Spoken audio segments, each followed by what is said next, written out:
Hey everyone, welcome back to the podcast. Kieran Berry here. Today we'll be interviewing Britt Vanderhart, one of the OG players from day one.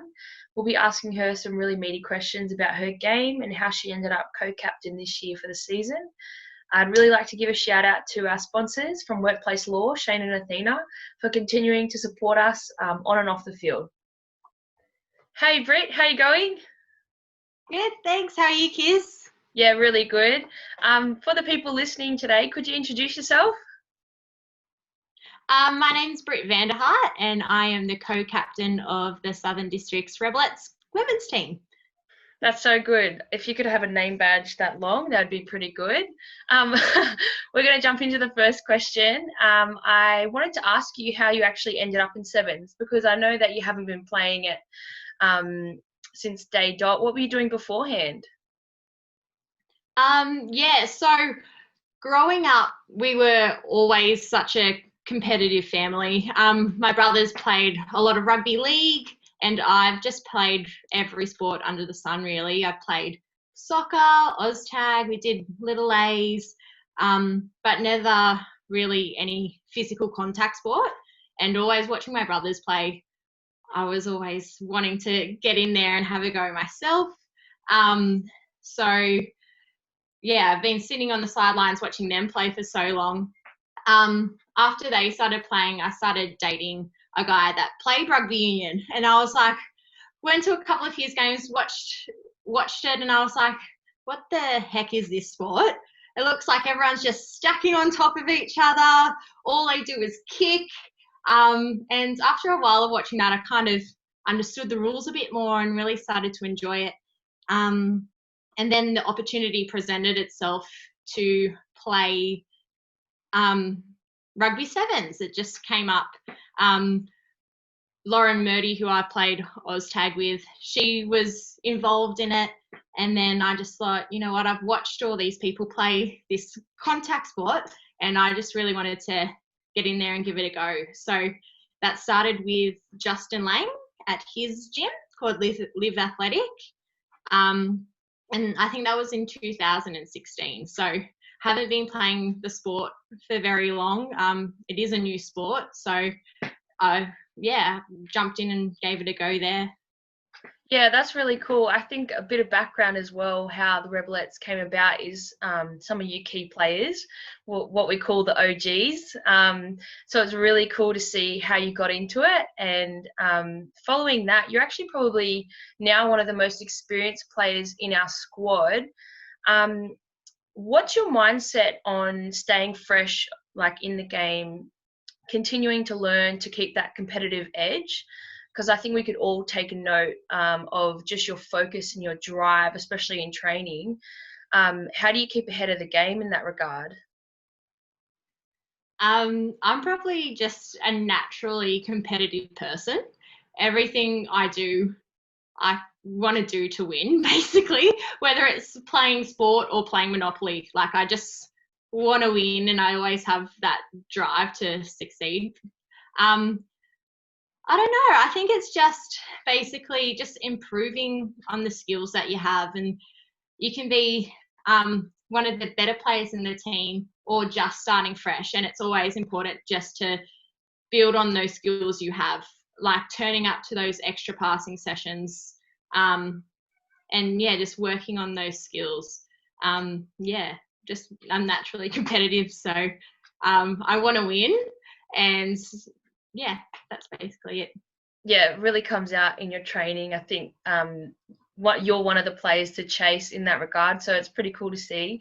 My next question was, you were named co-captain this year for the Rebelettes. Congratulations. How did that make you feel as a player? Like, what did that tell you about yourself? Chris Nay asked me at the end of last season. He was just like, he pulled me aside after one training session, and he just asked me, hey, how do you feel about co-captaining Rebelettes next year? And I kind of took it as quite a big of a shock. Just the honour and to being asked to do that. I really valued that. Yeah, sorry, what was the question again? I kind of lost track.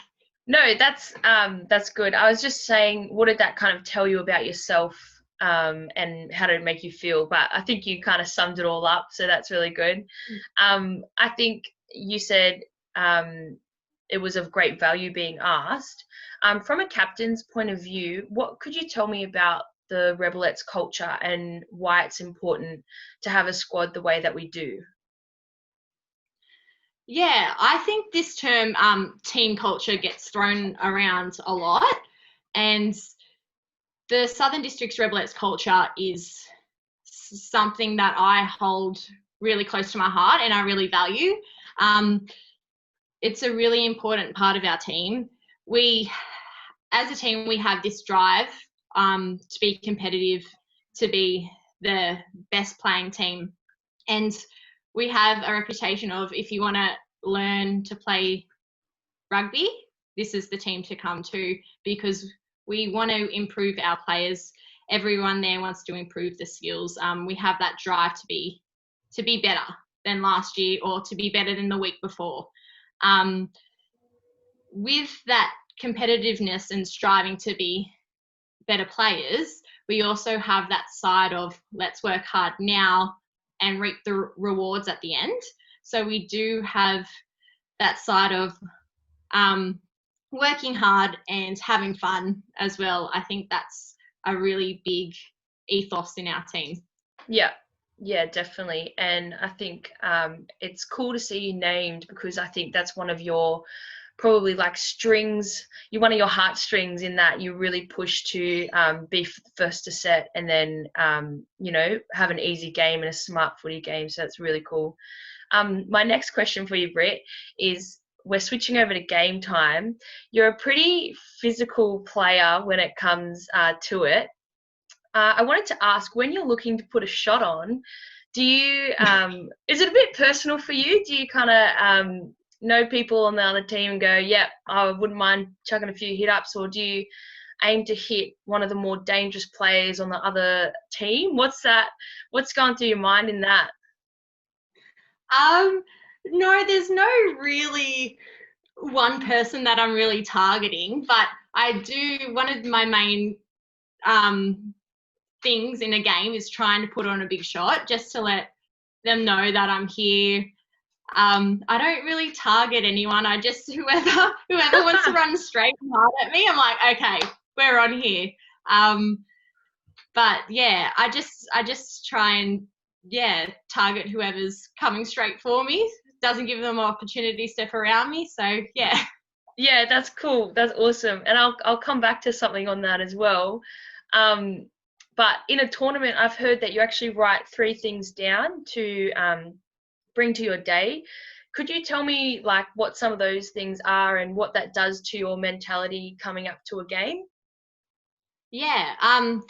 Each tournament I try and tick off, I guess, 3 major things. And I think if I do these things, I'll have a successful tournament, basically. So one of my checklists is either to set up a try, and a bonus point is always scoring that try.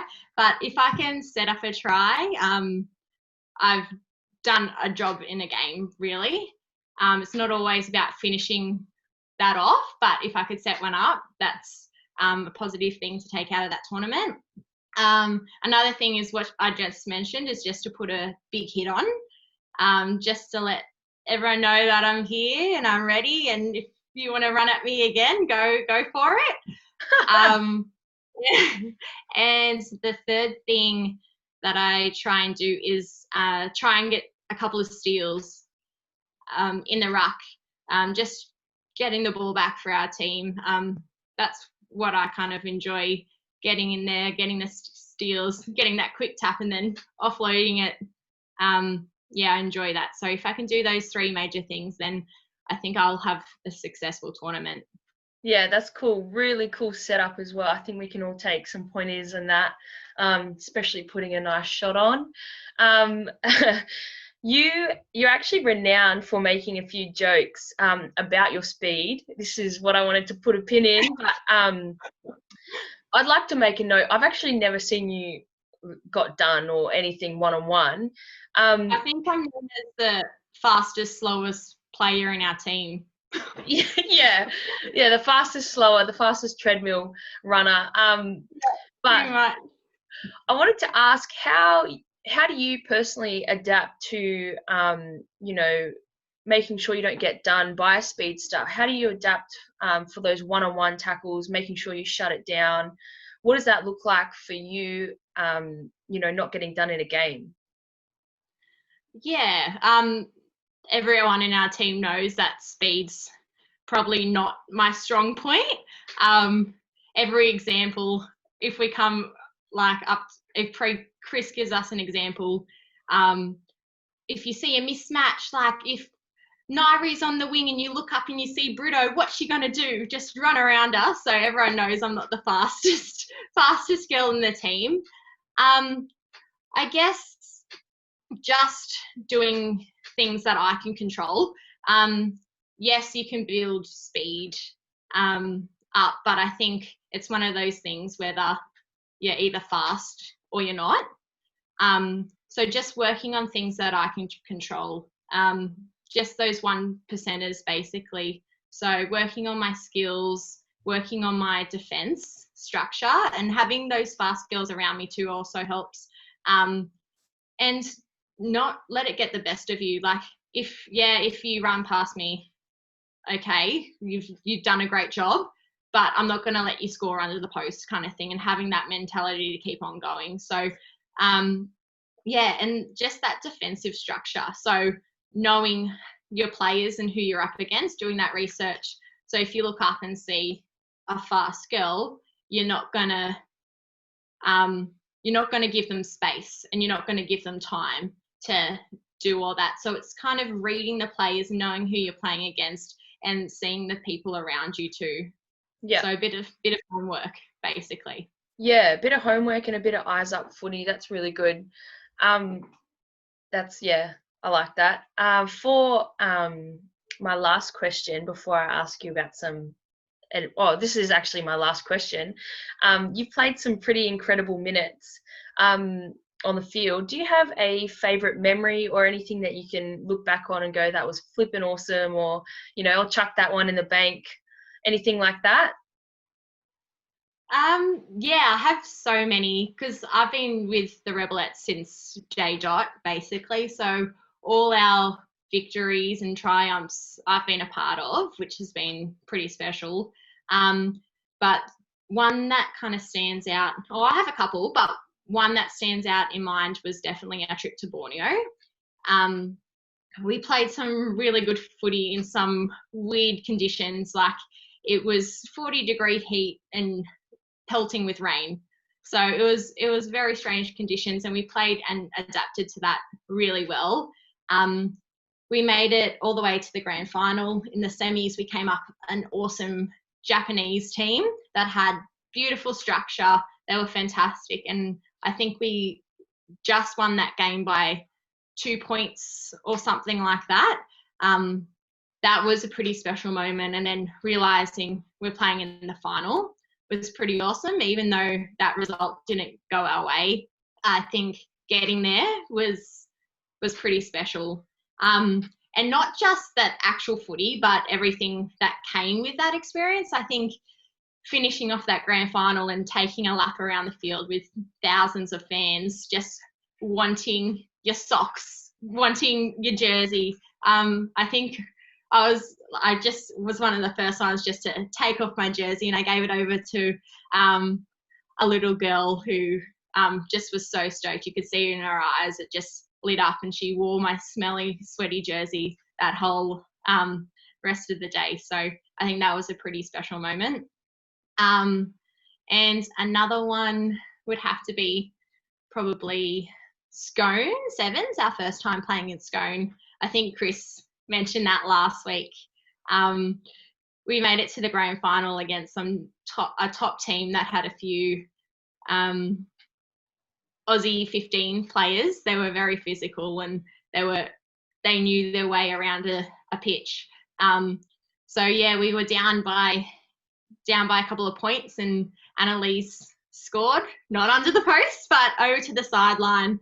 And then T had to kick that goal from the sideline to win. And everyone went straight through over the black dot, and everyone was just going off. And then running on the field celebrating. And then I was just like, guys, we need to kick off here. We haven't finished yet.